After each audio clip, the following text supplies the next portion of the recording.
Todos nós enxergamos as mesmas cores? Parte 1.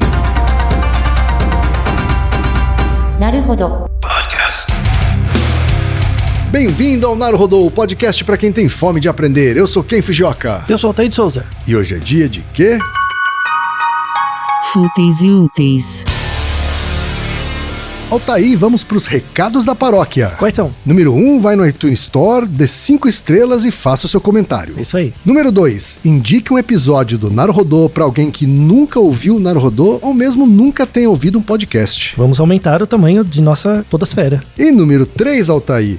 O número 3 é sobre ajudar a manter o Naruhodo no ar, Altair. Isso aí. E para contribuir, basta usar o aplicativo PicPay e assinar o apoio mensal de R$15. São 2 Coca Zero, querido ouvinte. Uma para o Altair e uma para mim.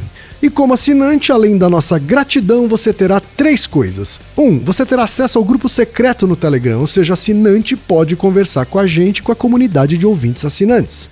2. Você terá vantagens especiais. Por exemplo, assinante recebe os episódios no grupo secreto do Telegram antes de todo mundo. E 3. Você receberá conteúdos exclusivos. Por exemplo, assinante recebe episódios que só são distribuídos no grupo secreto do Telegram.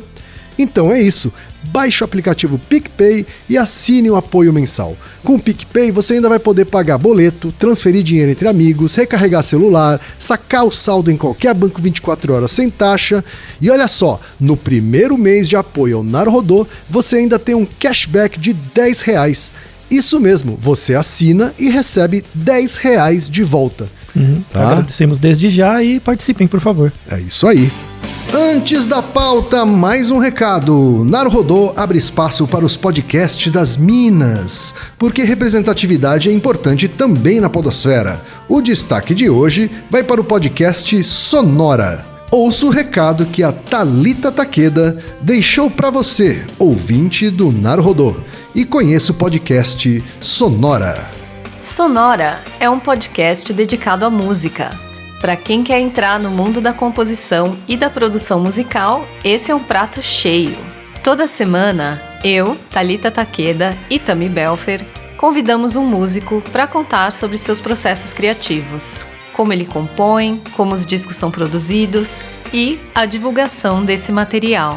Estamos em todos os agregadores de podcasts ou no link direto anchor.fm/sonora. anchor.fm/sonora. E chegamos ao momento Alura, Altair. E você, ouvinte, já sabe, a Alura é a maior plataforma de cursos online do Brasil. Mas a Alura não é só uma plataforma, ela é uma instituição de ensino. Ou seja, ela garante a qualidade dos cursos que são produzidos por ela mesma. Não é um simples repositório de cursos sem curadoria. E funciona de um jeito muito simples. Você tem acesso a mais de 1000 cursos de tecnologia e negócios digitais com uma única assinatura. É isso mesmo, uma só assinatura e você acessa absolutamente tudo. E agora a vantagem. Ouvinte Naruhodo tem desconto de R$100. Mas para ter esse desconto, precisa acessar a seguinte URL. Anota aí, alura.com.br/promoção/Naruhodo. Repetindo, alura.com.br/promoção/Naruhodo. Assine a Alura hoje mesmo e faça a diferença na sua carreira. Altair, temos pergunta de ouvinte, Altair. Vamos falar por meio de voz de coisas muito coloridas. Tá certo.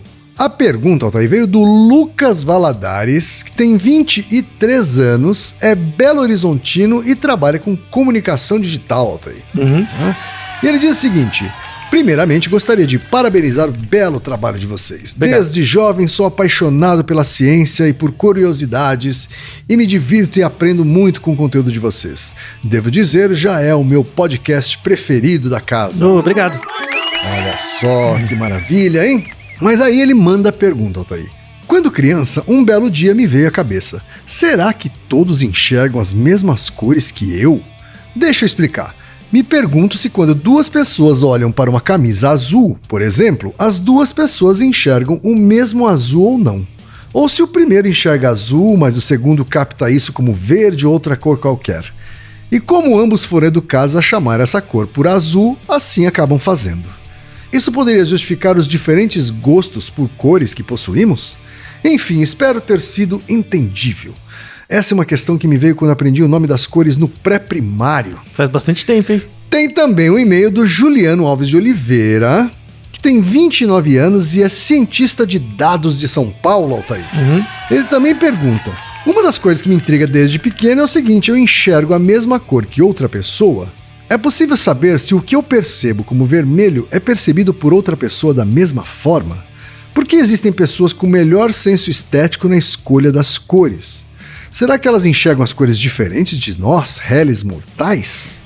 E também outro Lucas, Altair, o Lucas Zurvalen, de 34 anos, que mora em Vargem Grande Paulista, São Paulo, óbvio, e que é representante comercial de uma cervejaria artesanal. Ele diz o seguinte: a minha dúvida surgiu durante um dos vários papos de bar que tenho com o meu melhor amigo Wagner. Como eu sei que a cor que enxergo é a mesma que outras pessoas enxergam? Isso é, por exemplo, o vermelho que eu enxergo é igual ao vermelho que o meu amigo enxerga? Ou apenas estamos convencionados a chamar aquela tonalidade X pelo mesmo nome?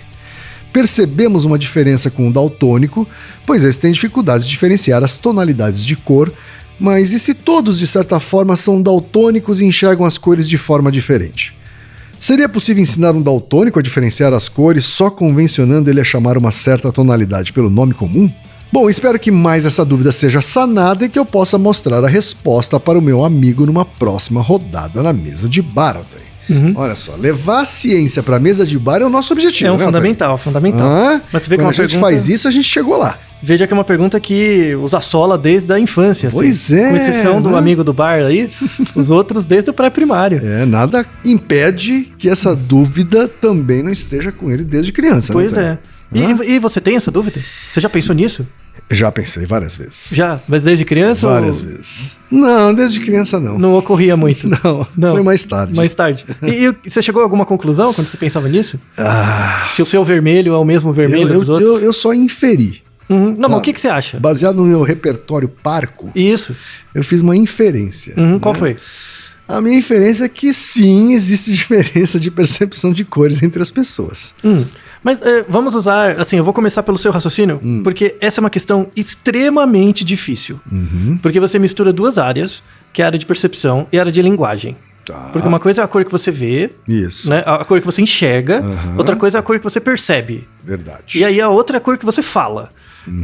Então é uma eu tô falando bagunça. principalmente da percepção. Tenho quase certeza que um mesmo objeto é enxergado com cores levemente diferentes de umas pessoas para as outras. Assim. Então, vamos atacar nos níveis. Porque assim, por que Independendo do nome, tá? Independendo do nome da cor.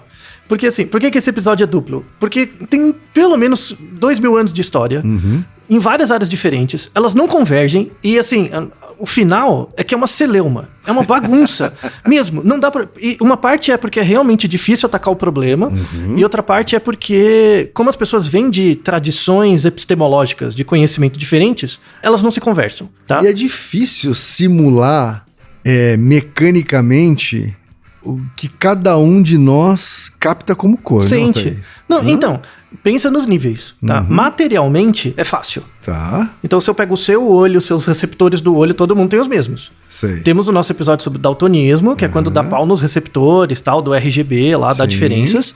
Mas isso é fácil de detectar. Eu consigo discriminar uma pessoa facilmente, uma pessoa que é daltônica e uma pessoa que não é. Tá bom. Porque o problema é na causa material. Mas então, eu consigo facilmente identificar se eu e outra pessoa enxergamos um mesmo objeto com a mesma cor?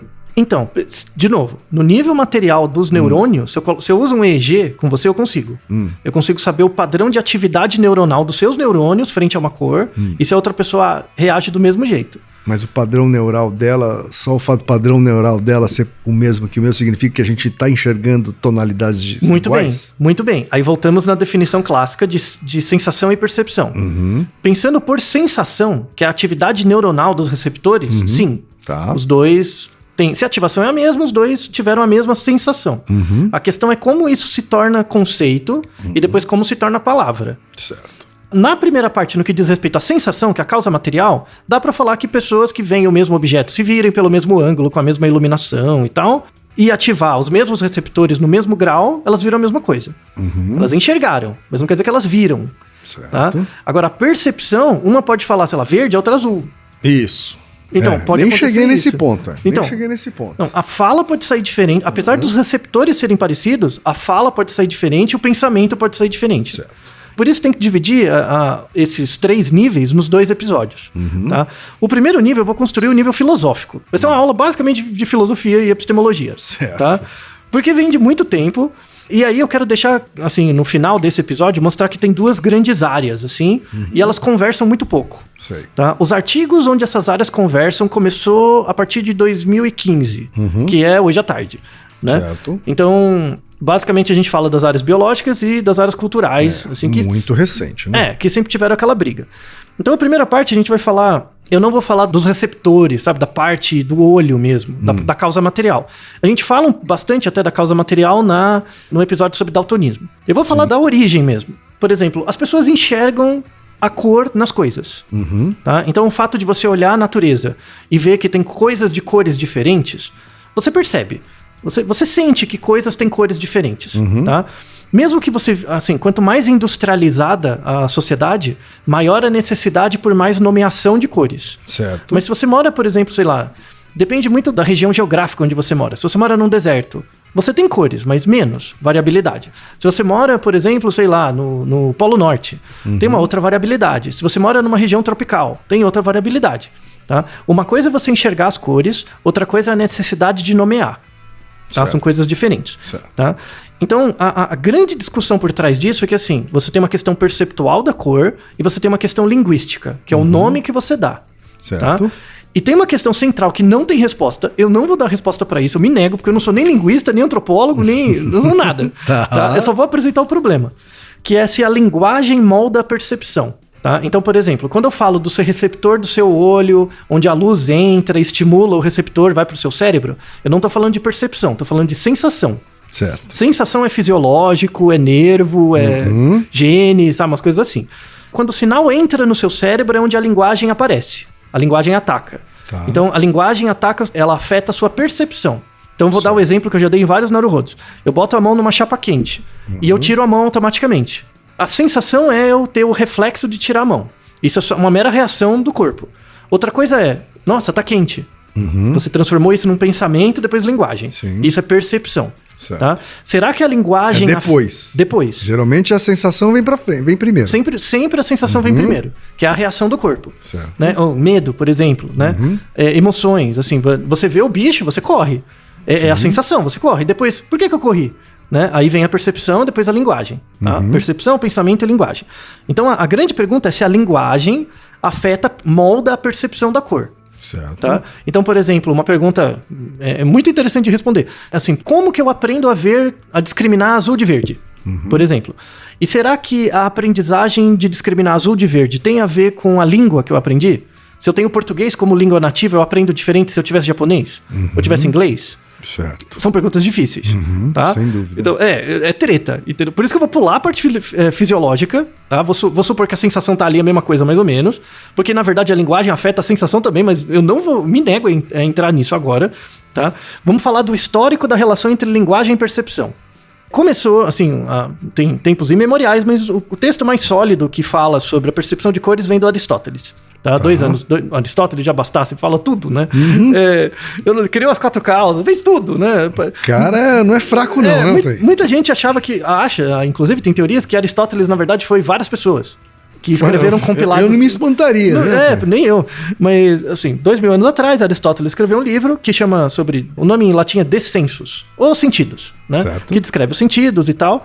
E aí a definição de visão de cores, para ele... 4.000 anos atrás, né? 2.000 anos antes de Cristo. Então, a definição de cores para ele são atributos trazidos por Deus pelos raios solares. Tá bom. Que é razoável, vai, né? O que determina a cor é a luz, né? Sim. Então, a incidência da luz, são os raios solares. Isso ele já tinha sacado, né? Ele tinha sacado. E aí ele discriminou cores básicas e cores compostas. Tá bom. As cores básicas eram o preto e o branco, que era o claro e o escuro. o preto e branco e tal, e aí você tem outras cores que eram relacionadas com preto e branco, que eram a cor relacionada com terra, água, céu e fogo. Que tem a ver com a natureza, né? Percepção da natureza e tal. Também um clássico da ciência, Isso, né? básica, assim, Começar observação. observando a natureza. É, perfeito. Só que o interessante é que, assim, essa teoria do Aristóteles, da percepção de cores, durou até o século XVI. As pessoas achavam isso. Caraca. Não teve mudança. Quer dizer, predominou aí. Predominou muito mais tempo do que a teoria atual de percepção de cores. Existe há muito menos tempo do que a do Aristóteles. Durou milhares de anos. Né?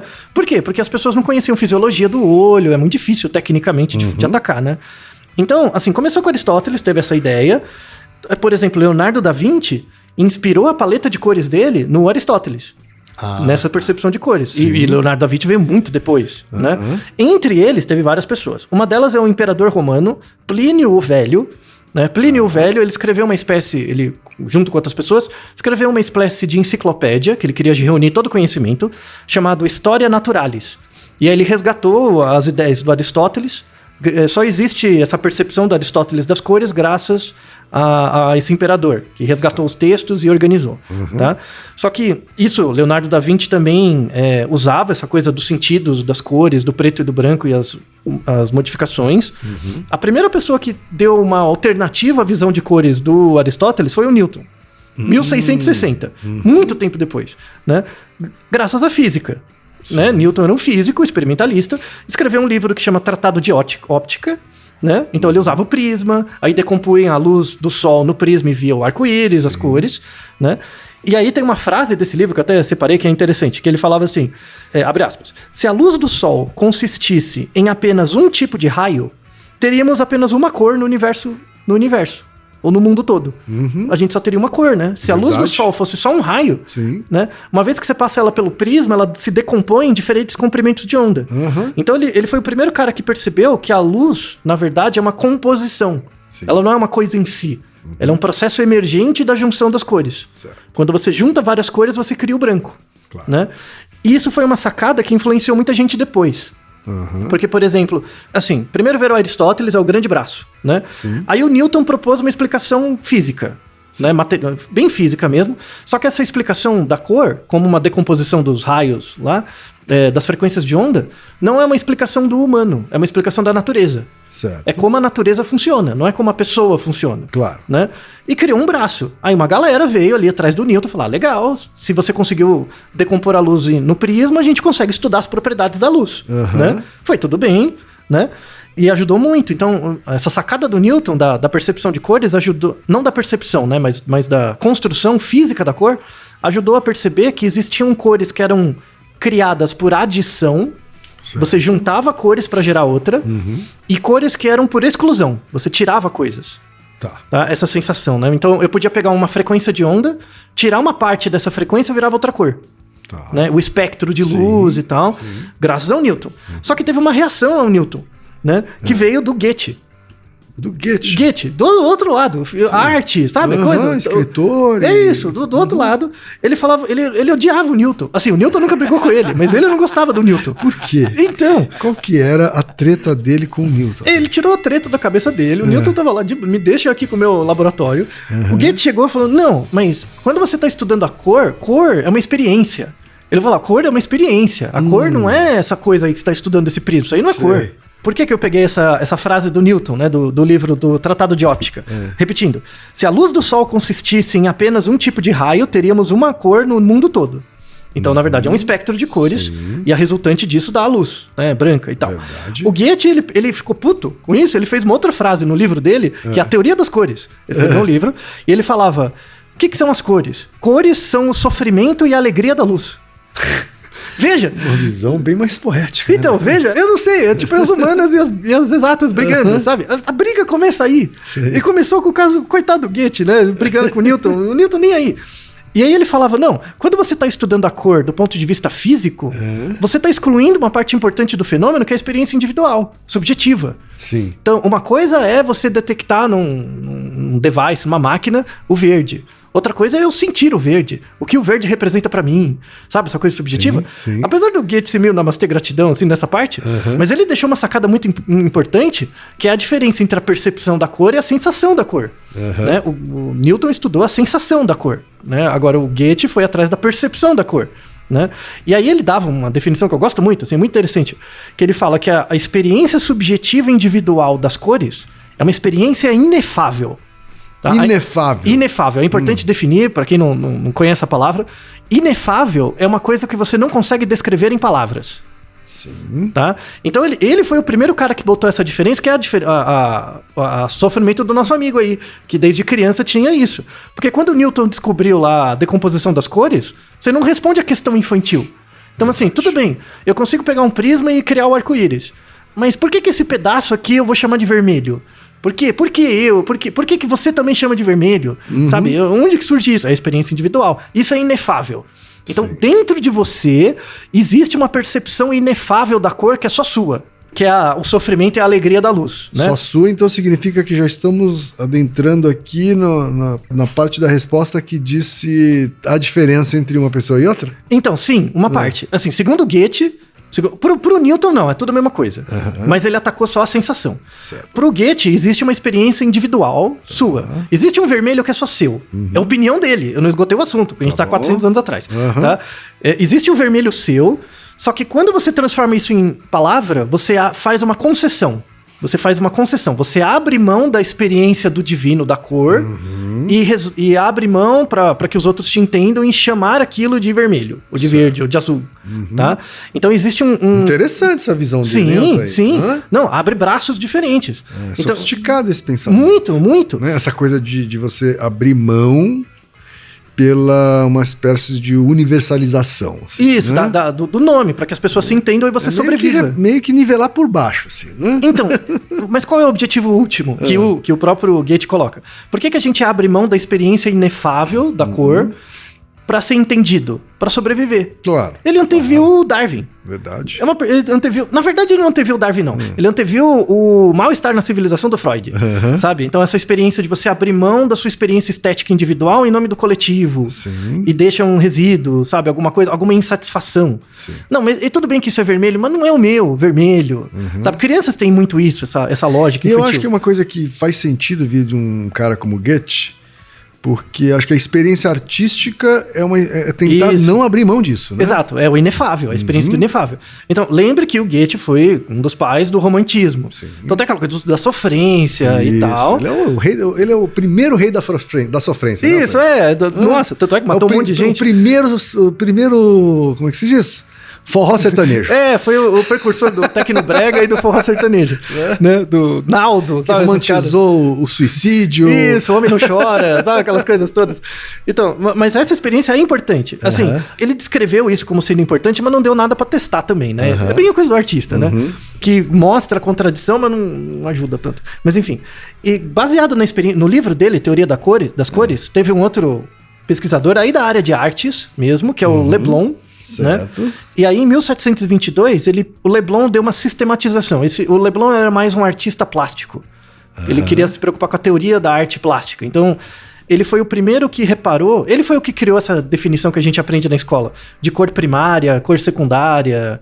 Sabe, que você mistura as cores. Sim, porque na aula de artes, né?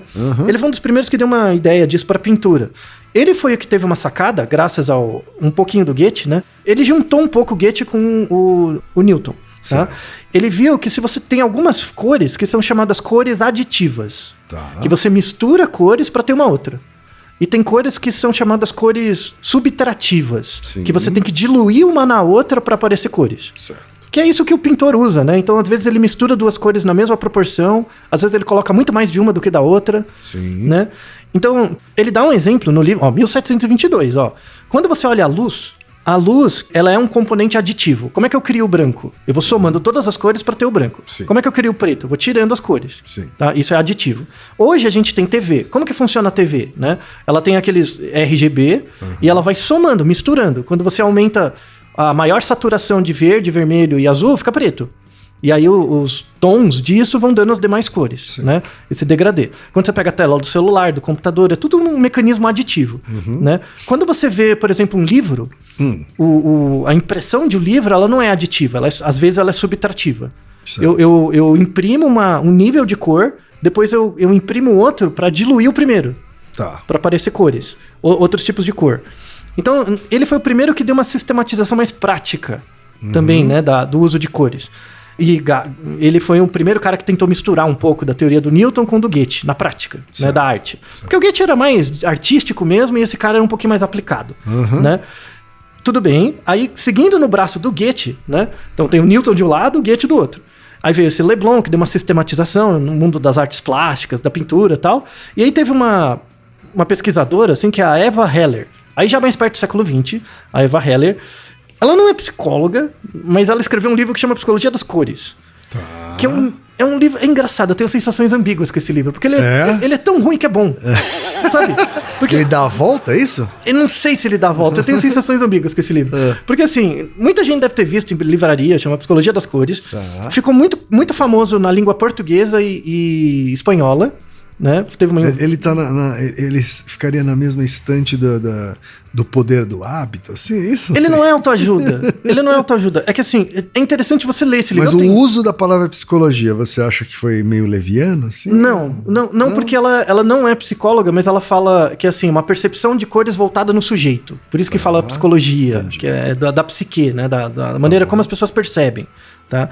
E aí ela fez um experimento mas uma pesquisa com cerca de 2.000 pessoas, em que ela, de várias profissões, em que ela entrevistava e perguntava, tipo, o que você acha dessas cores, em que contexto, para que serve? Então ela fez uma mistura de uma abordagem antropológica com uma coisa meio semiótica, uma coisa meio... Tudo mais ou menos, é tipo o pato, sabe? Que anda mal, voa mal, mas ela fez isso. E ela fez um compilado descritivo. Tá.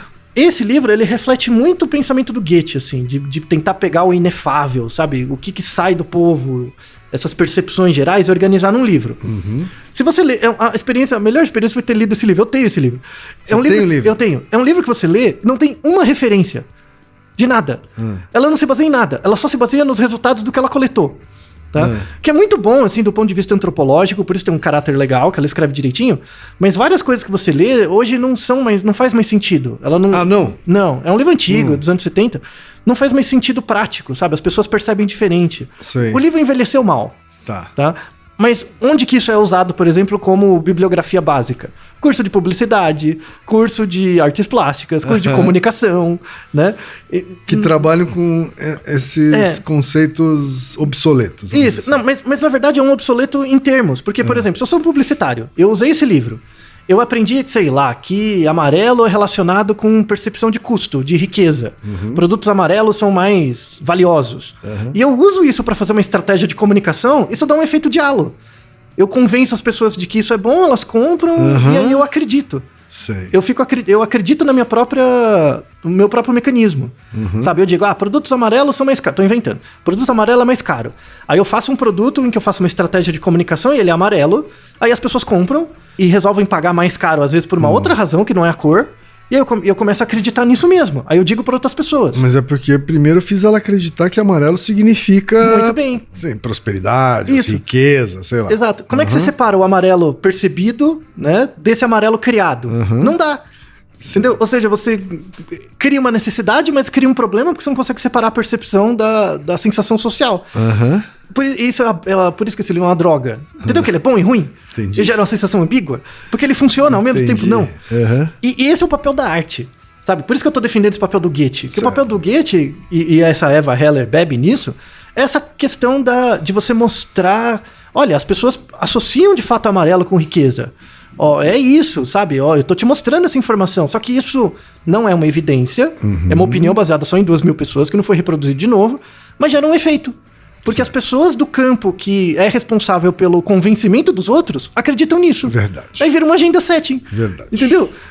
Tem tudo a ver com o nosso Naruhodo sobre propaganda infantil. Eu conheço profissionais de comunicação que acreditam que, Sim. de fato, né, o amarelo, ele significa riqueza.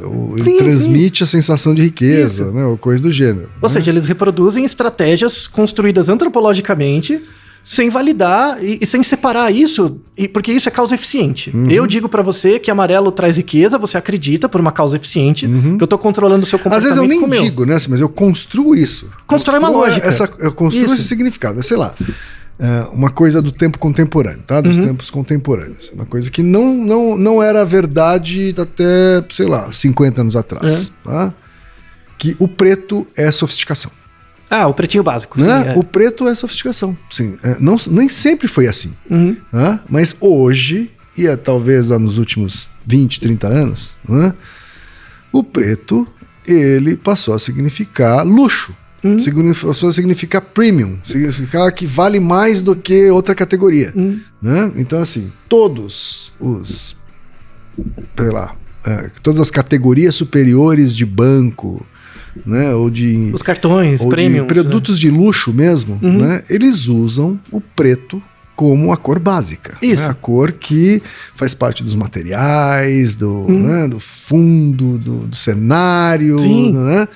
Eu não estou falando nem do dourado, tá? Porque o dourado ainda tem uma coisa mais material, vamos dizer assim. Né? Do Tem o ouro, associação, né? O preto não, tá? O preto... né, assim, o preto mais comum, na verdade, é sujeira. Né? A cor preta, né, no ambiente. Mas não, a comunicação conseguiu transformar isso em luxo, né, ou luxuoso, e aí as pessoas passam a acreditar nisso, né, e aí, sei lá, não sei o que nasceu primeiro mais, né? Não, então, o que nasceu primeiro é a mensagem. O que nasce primeiro é a mensagem. Sim. Então, por exemplo, por que vestido de noiva é branco?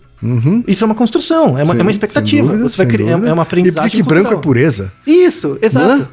Exato. Então, por exemplo, porque em casamentos clássicos, a mulher vestida de branco, né, de noiva, e ela anda sempre com um buquê com cores fortes, especialmente vermelho, e ela anda com um buquê pra baixo, assim, com as mãos pra baixo, que é um símbolo da virgindade. Sim. Isso vem da herança que católica. É construído, obviamente. Sim, né? sim. Então, essa questão do vermelho com paixão, desejo, tem essa herança católica, cristã, sem sabe? dúvida. Então, e que se você for em outra cultura, é outra coisa. Sim. Né? Se for na Índia, são outras cores. Por isso que é importante, nesse primeiro episódio, deixar esses dois braços abertos, assim. Esse braço da arte, que influencia a gente... principalmente o Goethe teve um papel importante nisso, muito maior do que as pessoas acham. A Eva Heller aqui no Brasil um pouco, né, disso, e acabou influenciando, por exemplo, a semiótica.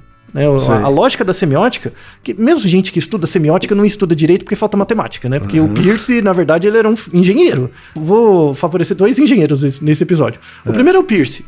Vale a pena explicar a lógica de pensamento do Peirce básica, que é o pensamento abdutivo. Tá? Porque aí dá para entender muito bem como você faz julgamento de cor.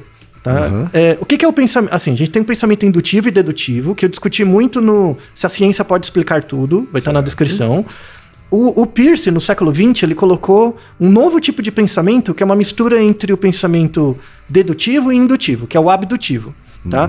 O pensamento abdutivo, ele é a aplicação do teorema de Bayes, que é o seguinte... Como que eu tomo uma decisão? Né? O pensamento abdutivo diz o seguinte, que você não consegue tomar decisões de forma pura. Você sempre toma decisões levando em conta o que você tem de conhecimento anteriormente, que é o teorema de Bayes. Né? Então, o Peirce coloca isso. O que é a representação semiótica? Né? Ela sempre leva em conta o significante e o significado. Tá? As cores também têm significantes e significados. Né? O que é o significante da cor? É o Newton. Não importa como a sociedade muda, como a cultura, a propaganda, a novela, você não enxerga infravermelho. Você não vai enxergar. Não adianta. Tem uma causa material, barrou. Sua percepção de cores vai daqui até aqui. Só super-heróis, não? Só super-heróis, só galinha. Que a galinha, eu tô associando mesmo de super-herói. Mas enfim, né? Só as duas coisas. Mas, então, assim, a cultura, ela molda a realidade em função dos limites biológicos que a gente tem. Tá?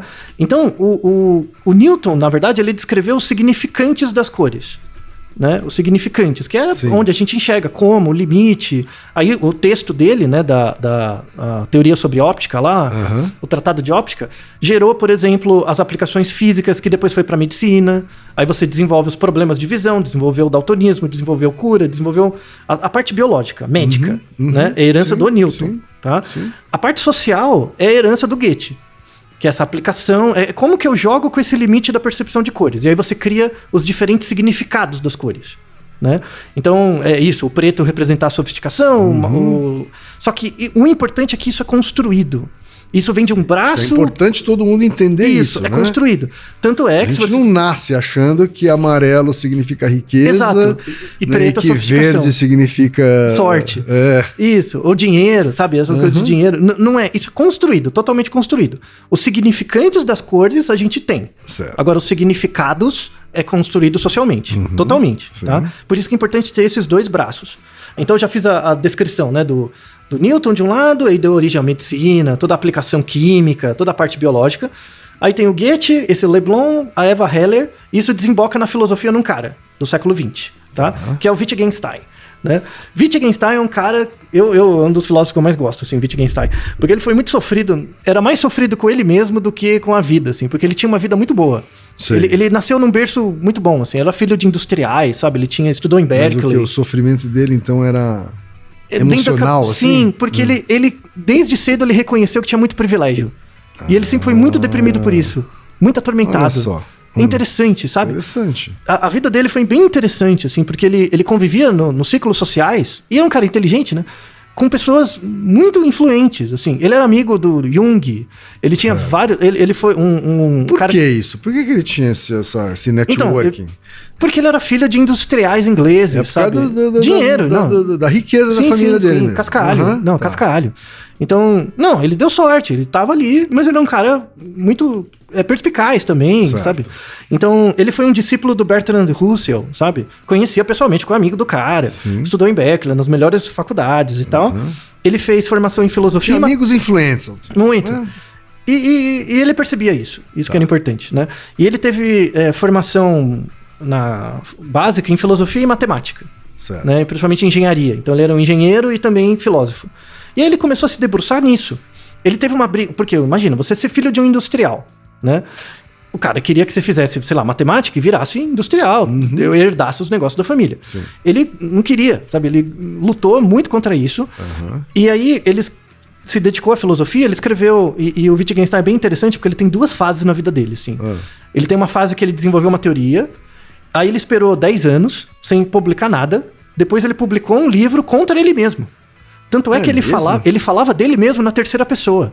Eita, aquele que escreveu aquele livro tá errado por causa de A, B e C. Eu acho muito engraçado pessoas que se referem a si mesmas na terceira pessoa. Então, mas você vê como foi a mudança. Mas o interessante é o que aconteceu nesses 10 anos, né? Porque no primeiro, assim, ele escreveu vários textos, mas o primeiro, ele queria muito como é a relação da linguagem com a percepção de mundo. Tá. Que tem tudo a ver com o nosso problema, né? Sim. Ele usava a percepção de cores como um exemplo. Tá? Então, a primeira fase do Wittgenstein, ele escreveu um livro que chama Tratatus. E nesse livro, ele se aproxima muito... Eu imagino que significa exatamente o que eu estou imaginando. Isso, né? Exato, tratado. Que ele se aproxima muito dos positivistas, dos experimentalistas, do povo que a gente chama de ciência, né? E ele achava que existia uma paridade completa entre a imagem que as pessoas criam pela linguagem e o mundo. Então, o mundo era só uma representação... Assim, a linguagem é só um meio que a gente tem para representar o mundo fielmente. Tá? Okay, é o primeiro... Ok, até aí eu tô acompanhando. Então, a linguagem é só um método que a gente tem de aprender o mundo. Certo. O objetivo da linguagem é fazer a gente conhecer o mundo como ele é. Tá? E aí ele coloca um método de aprendizagem, que é o método que a gente tem hoje. Se você parar para pensar, tudo no mundo é contínuo. Contínuo no sentido de ter quantidades infinitesimais. Certo. Pega a luz. Né? A luz tem frequências de onda que vão infinitamente, assim. A dificuldade é medir isso, mas a gente tem. O tempo passa... Quer ver um exemplo? Imagina uma árvore que tem 10 metros de altura. 10 metros, tá? Algum dia na vida dessa árvore ela teve 3 metros? Provavelmente. Sim, ela cresceu, né? Ela chega no 10, tem que passar pelo 3. O inverso já não é verdadeiro, isso. Né? Ela não... só se tiver um problema, mas normalmente... Ela tem 3, hoje não dá pra saber se um dia ela teve 10. Isso, sim. Mas imagina que hoje ela teve 10, hoje ela tem 10, um dia teve 3. Passou pelo 3. Isso. Algum dia ela passou por pi metros? Pi metros? Não é 3,14? Provavelmente 15? Também. Ou seja... Esse número, o pi, ele existe na natureza. É verdade. A árvore passou. A gente aqui não sabe exatamente dizer onde que é. Medir. Então, o problema está na medida, mas não está na existência. A gente sabe que está mais ou menos ali, né? Isso. Então, o problema do pi não é que ele não exista na natureza, é como eu meço ele, mas ele existe. Então, E tá entre o 3.1 e o 3.2. Isso. Então, na natureza, as coisas são todas contínuas. Certo. Só que eu não tenho um aparato para perceber as coisas de forma contínua. Então, o que eu faço? Categorias. Verdade. Eu crio categorias. Então, meu olho, e aí é uma fala dele bem interessante, meu olho é capaz de perceber a continuidade das cores. Certo. Ele é capaz. Só que quando essa continuidade chega no meu cérebro, eu não dou conta de absorver isso. Então, eu preciso criar categorias. Categorias de representação. Né? Por isso que é uma apreensão do mundo. Então, eu não percebo o mundo, eu apercebo. Apercebo. Uma apercepção é o seguinte: o mundo me dá informações, eu crio categorias e aí eu falo pra mim mesmo essas categorias. É como uma régua. Você não consegue construir uma régua pra medir pi. Mas você consegue construir uma régua pra medir alguma coisa perto. Isso é uma apercepção. Eu pego a realidade em função da régua que eu tenho. Da régua Chama-se que eu consigo... apercepção. Apercepção. Tá, ok. É a régua que eu consigo criar. Né? Então ele falava que a linguagem é um jeito assim que eu tento dar conta da complexidade do mundo. Eu perco um pouquinho, mas né? Isso tem muito a ver com o Peirce, com a ideia da semiótica. Então os significantes são infinitos, mas os significados são limitados. Certo. Pela teoria, pela cultura, pelo tempo, enfim. Né? Aí ele escreveu esse livro lá, tava indo muito bem, tinha uma galera concordando com ele e tal. Aí ele, nesses 10 anos, o que ele fez? Ele largou tudo e foi ser instrutor, assim, professor de jardim de infância. Sei. Ele foi trabalhar no jardim de infância, dando aula para criancinhas de 4, 5 anos, né?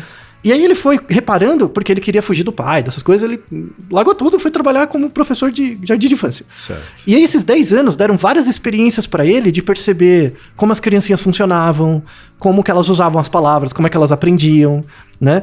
E aí, depois de 10 anos, ele reuniu um material, assim, humano, né?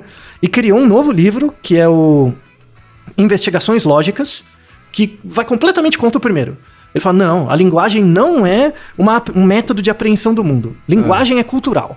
Linguagem é um resultado da cultura. A gente não tem como acessar a realidade como ela é mesmo. A gente não vive fora de uma cultura. Né?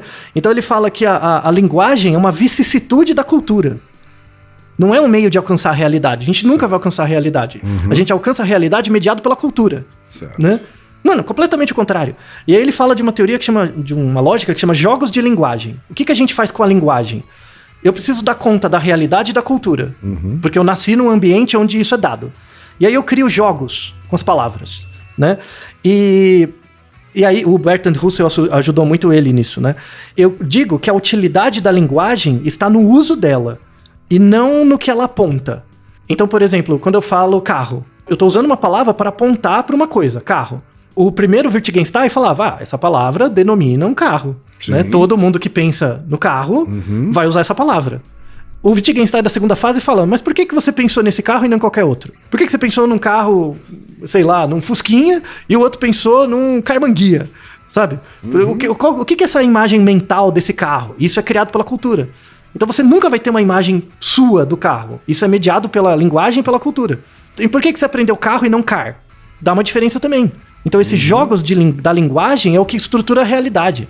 Sabe? Uma coisa muito louca. E ele fala que as cores são assim. Não existe base biológica para a percepção de cores. Existe para os significantes das cores, mas não para os significados.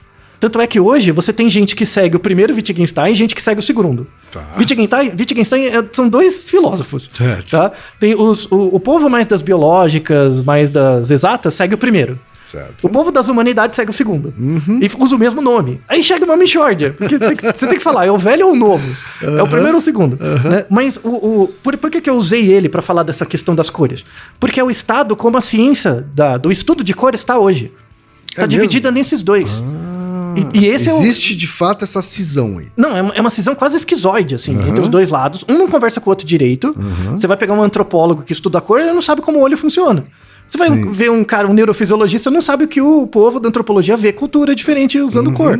E esse vai ser o mote pro segundo episódio. Então, a gente acaba nessa dicotomia e agora a gente vai tentar juntar. Geralmente é quando a gente junta que a resposta fica boa, né, Otávio? Então, mas a questão é que não deu tempo de juntar ainda. A gente vai avançar um tempo. Eu vou ver onde a gente chegou. Tá certo, então. Então a gente chegou à primeira parte, Isso. no final da primeira parte desse episódio.